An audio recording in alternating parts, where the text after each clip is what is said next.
It's 5 o'clock in Pirate Country, and it's time to get pumped up with the P-Man. Hit the door and hit the road. 94.3 The Game is going to get you home, and the P-Man's not holding back. Yes! Yes! Pirates win! Pirates win! Bring on the Patrick Johnson Show on 94.3 The Game. Holy mackerel! Oh, my goodness! The flagship station of the ECU Pirates. All right, welcome in, everybody. Happy Monday. It is the Patrick Johnson Show here on the flagship of the Pirates, 94.3 The Game, 94.3thegame.com, and the brand new IBX Media app, free for download on Google Play or App Store. It is the day sports gambling has become legal in the state of North Carolina. It fires up today, and boy, that comes on the heels of this announcement over the weekend about this new midseason college basketball tournament. And it could have student athletes profiting from more NIL monies. Front Office Sports says the tournament will be called the Players Era at the MGM Grand in Sin City. Each participating team is guaranteed at least $1 million in NIL money. I think the winning team would get $1 million. And then the programs can kind of do this as they see fit. Kansas, Virginia, Duke are projected to be the first few teams joining. Governor Roy Cooper, we all know he's a big fan of sports. Let me find it here. Wait for it. Wait for it. Wait for it. You're looking at a big sports fan right here. Governor Cooper took executive action rescinding state rules guiding NIL compensation issued in July of 21. Front Office Sports says organizers are looking to secure 8 teams for the fall tournament with the expansion to 16 by 2025. It's a brave new world we're in. Another sports nugget, Philip Pilkington, who is the producer of this show and possible voice of the Farmville and North Pitt girls and boys championships. Let me do that again. Farmville boys and North Pitt girls championship games this weekend. If they get there, of course, the state association's playing the semifinals today and tomorrow. And then also Wednesday and Thursday, 1A, 2A, 3A, 4A, and then it'll turn around and play the championships Friday and Saturday. If Farmville and Larry Williford get there, Pilk and my buddy Needham Cheeley may be on the call. But we also would have the North Pitt girls. You'd have some coverage there. So we'll see. But, Pilk, your Panthers are going to release the starting center, Bozeman, who's been a model citizen. I think he was the Walter Payton nominee this past year, wasn't he? Yeah, I think he was. What's the deal with that? Because there's a lot of dead cap money associated with him, if I'm not mistaken.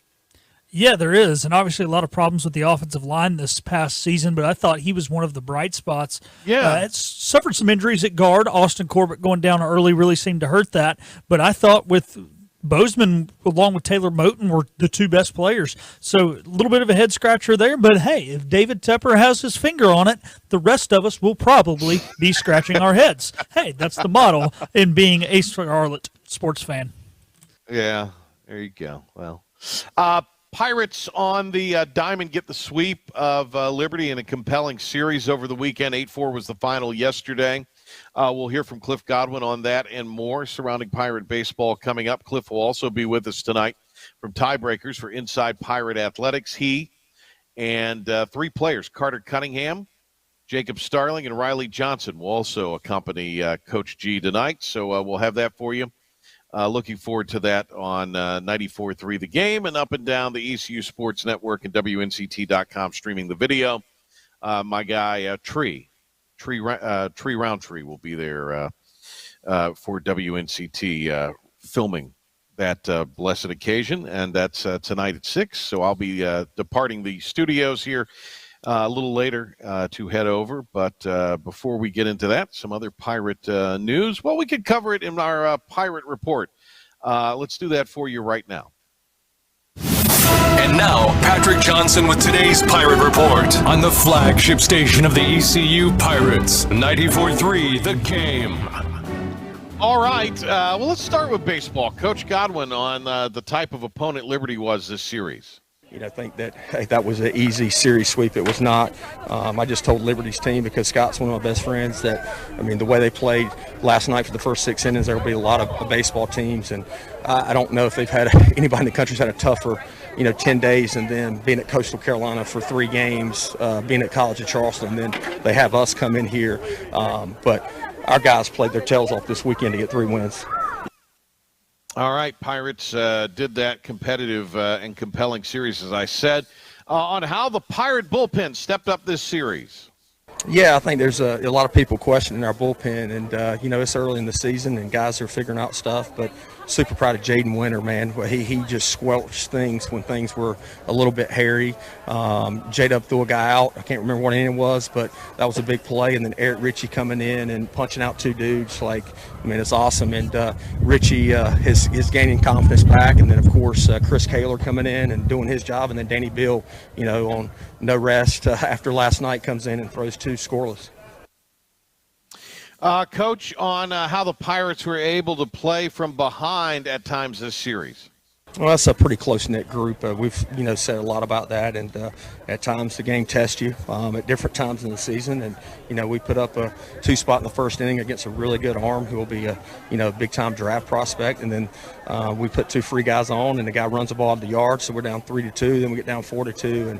And, our guys just keep fighting. And we knew that if we could just try to get into their bullpen that we'd have more success against their bullpen. All right, Danny Beal on how he worked on his pitch mix in the offseason, and that has become more effective. Yeah, it's something that Coach Knight and I worked on for, 2-3 years now, and it's paid off pretty well. And obviously it's one of my many pitches and something that I take a lot of pride in, and it's fun to see it all come to fruition for sure.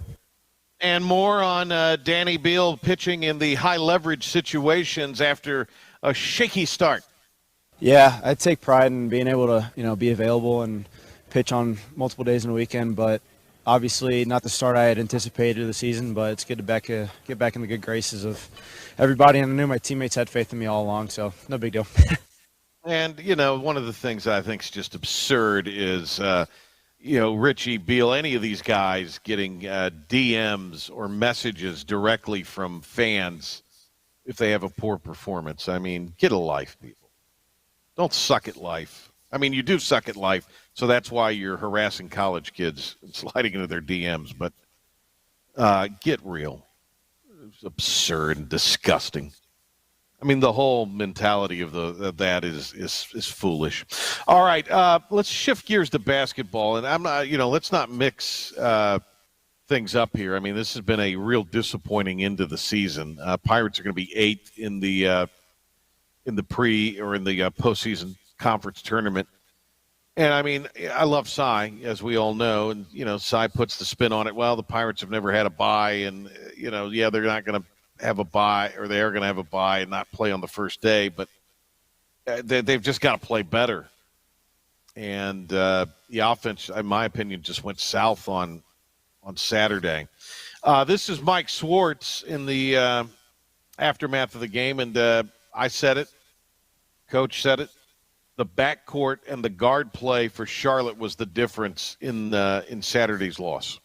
Disappointed that we couldn't hold on to the momentum that we picked back up in the second half. I thought beginning first 8 minutes of the second half where we got the game back, obviously we took the lead, but in the end of the day, the difference in the game was their backcourt, Patterson and Graves. We couldn't defend them. We did not do the job defending them. They were the difference, 47 points between them, 6 assists, only 2 turnovers, 6 steals, dynamic at the free throw line. I think the 16 for 19 from free throws, I believe, is what they were. So that was the difference in the game. And then in addition to that, some of our careless turnovers by our guards, I thought that ended up being the difference. Spot on. I think a little too much one-on-one from the wrong people. R.J. Felton going 10 minutes between field goals in the second half, and then R.J. not getting touches down the stretch in situations where he could succeed or when the game was pivotal. in my opinion, there was an issue. 11 threes made by Charlotte, who shot the lights out from deep. That didn't help either. They make 11 threes. Some were contested, some of them were off the bounce. They're not an off-the-bounce shooting team. That's what you want to. They're a ball movement team. They're not a shoot-off-the-bounce team. They did nothing different than we thought they would do. We guarded, thought we guarded excellent to start the game, and Patterson got going. When a player gets going, we started changing our coverages. To be quite honest, the difference in the game outside of Patterson and Graves is Robert Braswell, period. He comes in the game, does his job, he makes goes 4 for 6, he hits 3 threes, he gets a look, it's going in. And he did the job, and again, that's why that's where we lost the game, defending the three-point line, and then to couple that was the turnovers that we had versus a team that's not a pressure defensive team. And this was what Coach Schwartz said about his message at halftime to the Pirate players. Yeah, of course it was the message to be physical and get downhill. I mean, we were 16 of 17 from the free throw line. I thought we shot the ball well from the free throw line to get downhill. We only took 18 threes, I believe, so we obviously weren't settling for a bunch of jump shots. We were trying to get the ball in the post, and I thought our guys did a good job. I thought our guards were driving. We missed some fairly point-blank shots early in the game, and even in the second half, a couple that you would like to go in, but that's the game. That's part of the game. Again, sometimes we can overcomplicate things. You can look at this stat sheet. If you looked at our stat sheet on offense, that's good enough to win. When you shoot the ball 53%, we shoot the ball 44% from 3, we shoot the ball 94% from the free throw line. You had guys step up. RJ was fantastic on offense. Brandon did his job on offense. Cam gave us a good lift on offense. And, Graves hit that half-court shot that put Charlotte up 4 at the break. That was a big momentum deal for Charlotte, I think, going into halftime, even though ECU took the lead in the second half. Let's hear about Brandon Johnson going through the senior day activities. Coach Schwartz on that. I think he earned the right to go through senior day because he's graduated and done everything right for this university and some. He's graduated in a short time frame. He started his master's. Like Ben and Cam, they are going to be graduating. Brandon graduated in December, and he's playing as a graduate student right now, and he will continue that. There's nothing to read into beyond the fact that he's a senior that earned the right to go through senior night as a senior that graduated, and we're really proud for him, and I don't think there's anything else to read into that. So he's also already on track to go to grad school starting in the fall semester. He may even be in there now, but I know he's enrolled into grad school. That's what I was told by somebody else this weekend. So the feeling is that Brandon may and very well looks like we'll be back. And I thought Coach Schwartz was, I don't want to say defensive there, but he was animated there. The team has struggled. Where have they struggled during this losing streak? Coach Schwartz. Well, I think obviously we played some really good opponents. The SMU game obviously was an overtime game. Tonight's game was really a possession game. I think sometimes the score gets inflated because of the way the game ends. But at the end of the day, you know what, Stephen? If I had to pinpoint something looking at it, again, I think defensively, I think we've actually been pretty good on offense over the last few games. Defensively is where we've struggled, and defensive rebounding. Interesting. Yeah, I think giving up too many offensive rebounds is that was something that killed him against Charlotte on Saturday. And, defensively, and so the pace of play and defensively are probably a little two different things. But they gave up a lot of points to Charlotte, a team that has not scored the ball very effectively or very much this year. So it's kind of where things are. It is the Patrick Johnson Show here on 94.3 The Game. We have Coach Cliff Godwin joining us as we'll go inside the Pirate Clubhouse. Talk the baseball sweep from the weekend. By the way, hoops, Thursday, 12 noon airtime, 94.3 The Game, 107.9. 12:30 tip, 8-9 game against Tulsa. We're coming back with more of the PJ Show. Hilk will wrap it up, give you an update on ECU women's basketball today as well later on in the show. It's time to get more in 24 at Greenville Toyota. More savings, more selection, more for your trade. Get new Camrys $269 a month or new RAV4s $299 a month. Save big and get more in 24 at Greenville Toyota. Acre Station Meat Farm, along with Lane Angus Beef, bring you farm to fork beef. Stock your freezers now with affordable beef boxes just in time for the grilling season. Farm to fork beef brings quality local beef to your family. From your traditional butcher shop, Acre Station Meat Farm.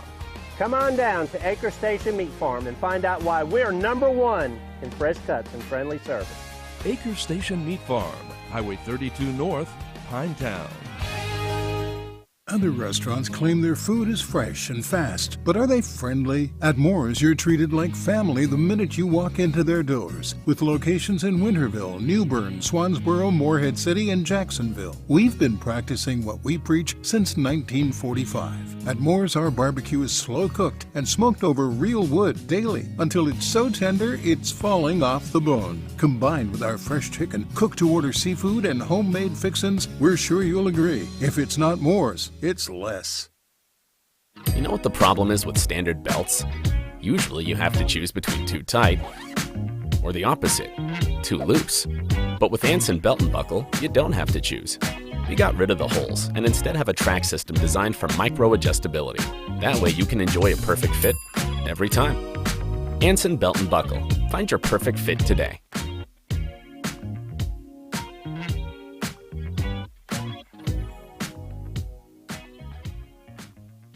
Hey, grab me one too.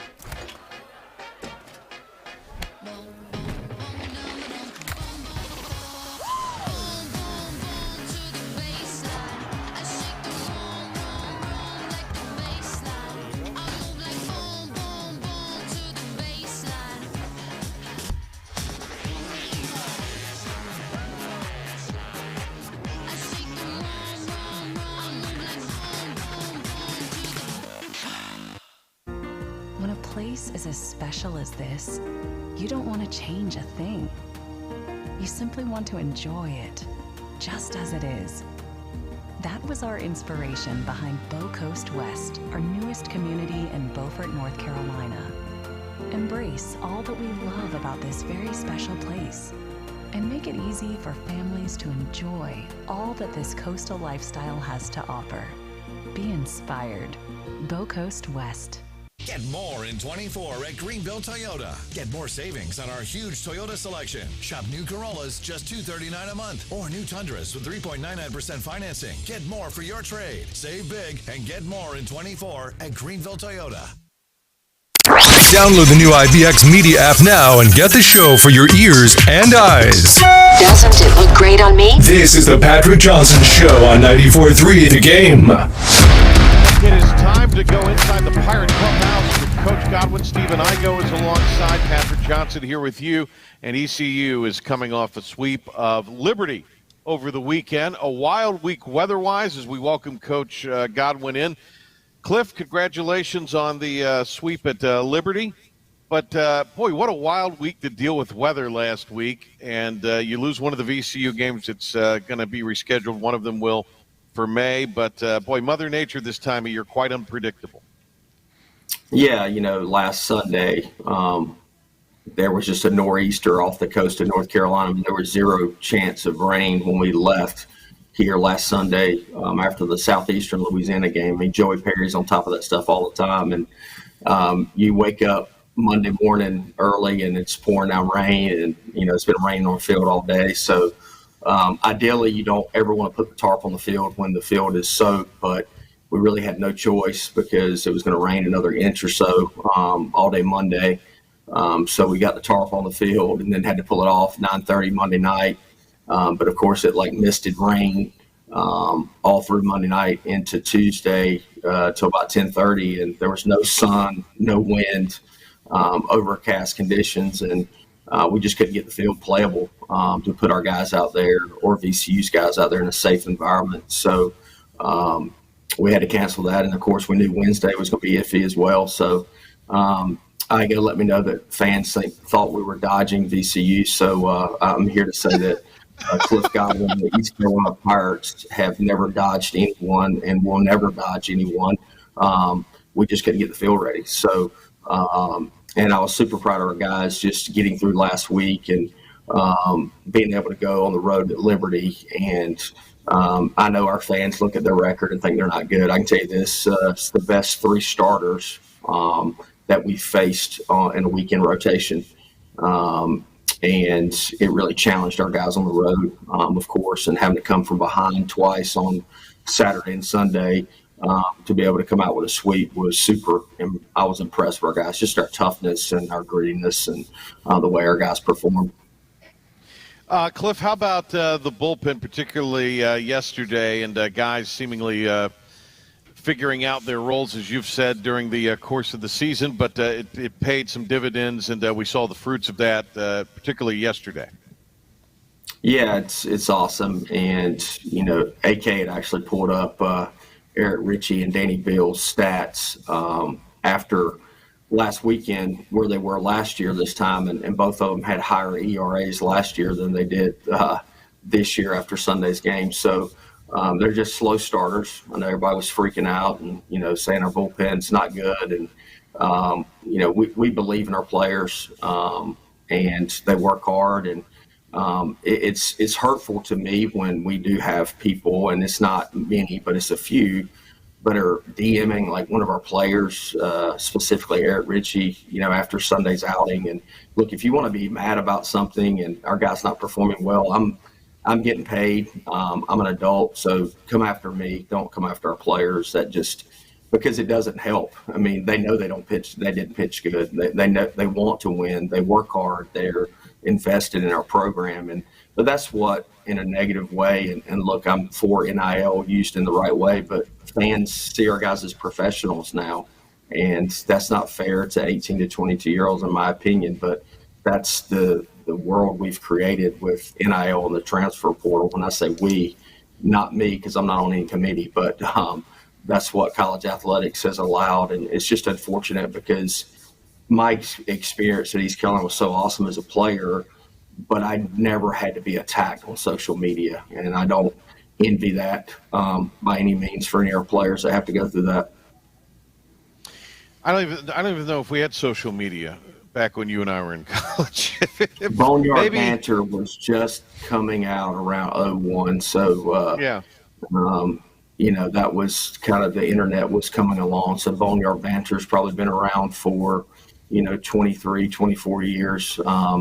People still being experts, about everything. So if you get a chance, if you hadn't seen the Roy Williams, Coach K interview, it's awesome, man, because they're unscripted and they can say all the stuff about college athletics that when you're retired you can say, but you can't say it now when you're in the profession. So it's pretty awesome if you get a chance to see that.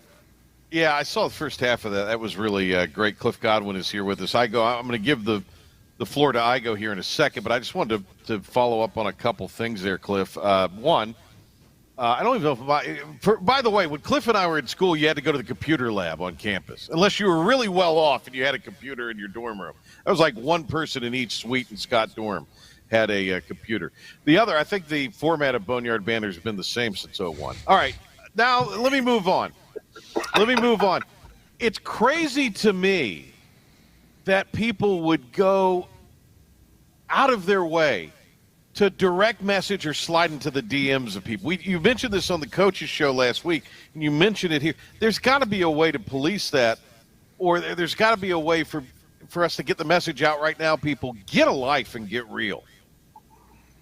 I just look, like I said, I'm a professional. I coach. If they want to be critical of me, saying that we're, not doing a good job, that's fine. But not our players, man. They're 18 to 23-year-old young men who are learning how to navigate life, and baseball's hard. It's not an easy game, and there's failure, and that's why it teaches you more about the game of life. So, and our guys work hard, like I said, but I was super proud of Danny Bill and Eric Ritchie specifically, but Jaden Winter pitched great. Chris Kaler pitched great.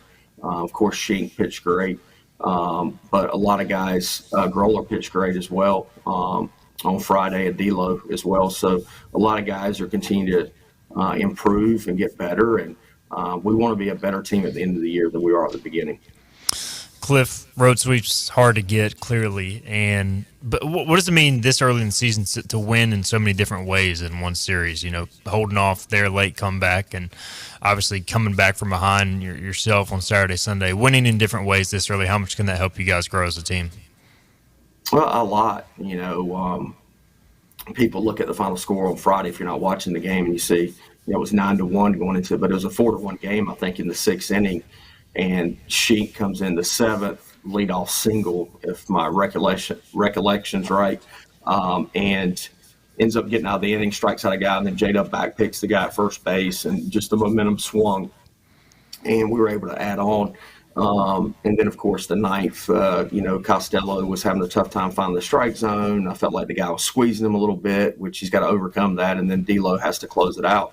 But I told our guys on Friday, us expanding the lead allowed Shinkman to only have to throw one inning, which you saw what he did on Saturday. I mean, he couldn't have done that on Saturday if we hadn't have added on to the lead on Friday. So that was crucial. Saturday, for the people that weren't watching the game, I mean, Liberty was, man, like pants on fire, super competitive early. I mean, you got second and third, no outs in the first inning. They've hit two lasers off Root, pretty much on back-to-back pitches, and Root just has to navigate it. And he only gives up one run, and Root wasn't as sharp as he's been in the past, but we're down 3-0, and they look like they're the New York Yankees. They're making every defensive play, and I had the feeling that this just wasn't going to be our night. And I grabbed our guys in the sixth, and I said, hey, anytime you guys want to get into the fight, now's the time, because they're bullying you, and you guys are just on your heels, and you're not even in the fight yet. So I was really proud the way our guys responded. I think we scored 3 in the 6th or 7th, and were able to add on to win 5-3. But that was a super competitive game, and they were ready to play at a very high level. And even yesterday, you score 2 in the first, and their guy is one of their best arms. He could be their Friday night guy. We faced him here last year, strikes out a lot of people. We knew we needed to get his pinch count up. We scored 2 runs, and then we go out and give up 3 runs. So it was like, okay, it's going to be easier today, but boom, no, it's not. And they scored 3 on a 3-run homer in the first inning, but then our guys just kept battling, got down 4-2, and just kept grinding. And we knew if we could get into their bullpen, we'd have a good shot at winning the game. And super happy for Starr hitting that double in the 9th, because he had hit 2 other balls like extremely hard. One would have went out to left field or any baseball field in the country except yesterday at Liberty, because there was like hurricane force winds blowing in from left field. So, but super proud of our guys, just the resilience that they showed throughout the weekend. We've seen Root obviously be dominant, Coach, but when they're kind of on him early, second and third, nobody out in the first inning, for him only to give up 1 run there, not let them have the big inning. How crucial is that in a pitcher's development too, even when they don't have their best, to keep you guys in the game? Well, I told the team, I mean, that's what the great ones do. I mean, you're not always going to have your A-plus stuff. You feel great. Your command's great. Really, that's probably 30% of the time for a starting pitcher, where all of your pitchers are working, your command is pinpoint. The other 70%, you don't have a pitch. Your body doesn't feel great, not hurting, but it just doesn't feel like it's got a lot of life in it. Your arm might feel like it's dead that day, whatever. So the 70% of the time that you don't feel like you have your best stuff, you've got to be able to give your team a chance to win, and that's what the great ones do, and I thought Reed did that on Saturday. Jake Hunter, obviously, you look at his numbers, Coach, he's still holding opponents to 164 average, and I guess it just comes down to the walks at this point. And what have you seen from him? Is he just being too fine there, or what do you kind of make of Jake Hunter's recent starts?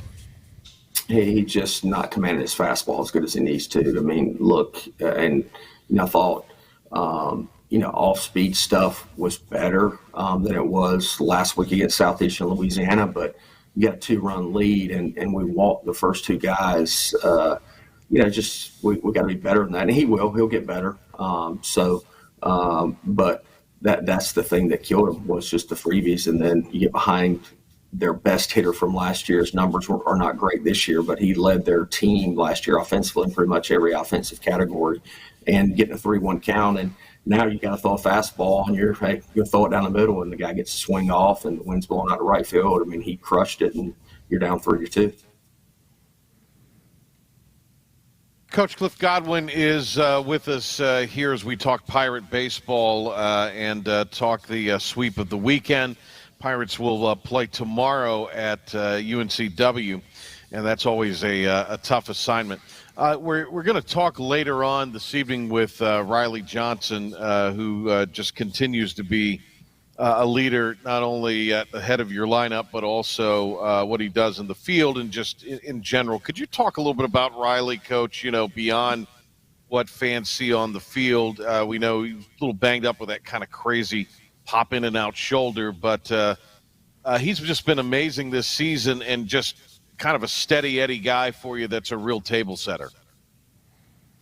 He's been amazing, and I say this all the time because I'm actually amazed what he puts his body through every day to just be able to get on the field and play. And Saturday, we weren't even sure if he'd be able to go. I mean, he hit in the cages before the game and just had to see how his shoulder was feeling, because Friday night, I don't know if it popped out again, but just he grimaced on a swing, and we were able to get him out of the game because we had extended the lead there on Friday, but wasn't even sure if he could go. And, of course, he toughs it out, coach him good, and I mean, every swing he takes, and when he misses a pitch, I'm like basically looking at him like, are you okay? So I just am super proud of him. I mean, he's been a spark plug for us, an on-base machine, puts a lot of pressure on the defense, and getting to first base, which allows other guys to get better pitches to hit. And everybody's seen how great he is in the outfield, but super proud of him. And I couldn't say more positive things about a guy that has grown up so much in our program,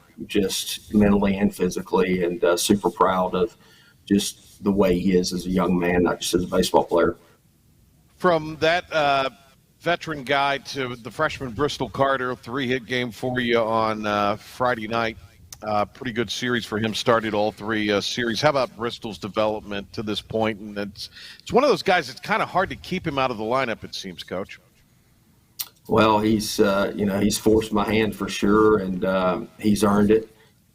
He's super talented, as you guys know. We still need him to learn the details of baseball at times, but sometimes he overcomes maybe not doing it exactly the right way because of his talent. But, man, he had a big game, I guess, on Friday night for us, and had a big single up the middle on Saturday as well with a runner at third base, less than 2 strikes or less than 2 outs, and made a really good catch on Saturday night out in left field that probably would have ended up being a run for them. So he's done a great job and is working hard, and the sky's the limit for him. We just got to continue to refine his skills a little bit and just the baseball knowledge. Mm-hmm. Cliff, just curious on obviously you guys rescheduled the one VCU game, 55 games. Now, do you look at a 56 game, or will that be kind of determined as the season goes on? It'll be determined as the season goes on. It's just tough to schedule, a game. I mean, I'm just thankful VCU's willing to come back down here just for one game. Obviously, it wasn't ideal for them either, but they were on spring break. That was the only positive. So they'd already got a hotel here, and then they stayed in Greensboro on Wednesday night going into they played in a tournament down in South Carolina. So that made it a little bit easier for those guys, but I just appreciate them coming back later in the year. UNCW on Tuesday night. I know obviously you guys will focus on yourself as always, but always a tough challenge. And pitching plans, I assume it'll be kind of another bullpen day. Coach, what do you think going into Wilmington? Yeah, it's a super competitive place to play, and the message to the team is going to be simple, man. If you want to be a great team, you got to go into tough, hostile environments, and you got to be able to win games, no matter who's on the mound. But it will be a bullpen day. And the other thing I got from Coach K and Roy's talk is one of the questions was, what's the difference between like a national championship team and a great team? And their answer is one play. So for us, it's one pitch. What's going to be the difference? And you don't know when it's going to be, what pitch it is, but it's going to be one pitch. So I thought that was a really great way to look at it. So we've got to go out there and win a lot of pitches tomorrow night to be able to come back with a win. And it's not an easy environment to play in. There'll be a lot of Pirate fans there, but I mean, it's a bandboxy kind of stadium. It's a place where their people, no matter the sport, get very, very fired up to play East Carolina. So been some great and interesting games there over the years. I've called a couple of them. You've obviously been in all of them, and who could forget? That was the game in 2020 during that bizarre season. It kind of shut everything down after that. Don't remind us, Patrick. Well, that's what I'm here to do. So it's usually Igo's job to do all that. I'm taking a lot of Igo's cues Well, just today. a fun fact, Patrick, fact about the UNCW game. Burley went 0 for 5 in his last game as an East Carolina Pirate. And I think he might have struck out 2 times and hit 2 balls back to the pitcher. I talked to him yesterday just briefly on the phone, and we were just talking about it. He goes, yeah, I never would have dreamed that my last game at East Carolina would have been a 0 for 5 at UNCW. Wow. Well, I know they're coming off a sweep. They kind of won in their own dramatic fashion over the weekend. I think it was St. Joe's was their opponent. Anyway, they're sitting here. They played a tough schedule. They're going to be fired up. So just always interesting games when these two play. And any that kind of stand out, that one obviously does with the Burley note there, Coach. But any of the other games as a player or, in your time as the head coach that really stand out with UNCW? Well, I'll go back to my playing days in 2000. They were in our conference, and we had kind of been a little bit inconsistent that year per Coach LeClair's standards. Sundays were, for some reason, tough for us to win on Sundays. We just had a bad year of trying to win Sunday baseball games. So we're going into the weekend. They're coming to our place last weekend of the conference. So it's Thursday, Friday, Saturday. And we had to sweep them to have a 3-way tie as conference champions between us, UNCW, and I can't remember if it was VCU or who it was. So we played awesome on Thursday and beat them pretty good. And then Saturday was a really close game. Our Friday was a really close game. We won that one. And then Saturday we won again. So we had to sweep them, and it was awesome. And it was a good time in Greenville after we swept them on that Saturday. As Coach Godwin tells his players, you can't get away with it. I've done it. I've done it all. So there you go. And that was one of those times. Hey, Coach, as far as tomorrow and then Columbia next weekend, what will be the steps of progress this week that you'd like to see out of your group?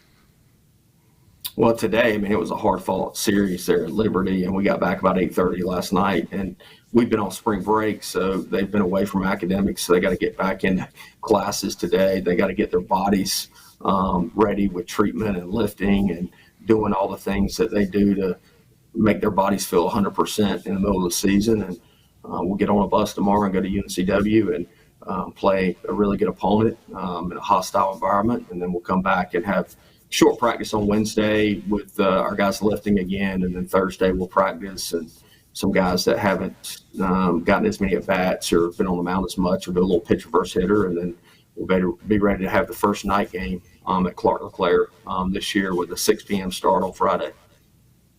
It'll be a great scene, I'm sure. And, Coach, thanks a bunch. We'll look forward to catching up with you later on tonight for Inside Pirate Athletics.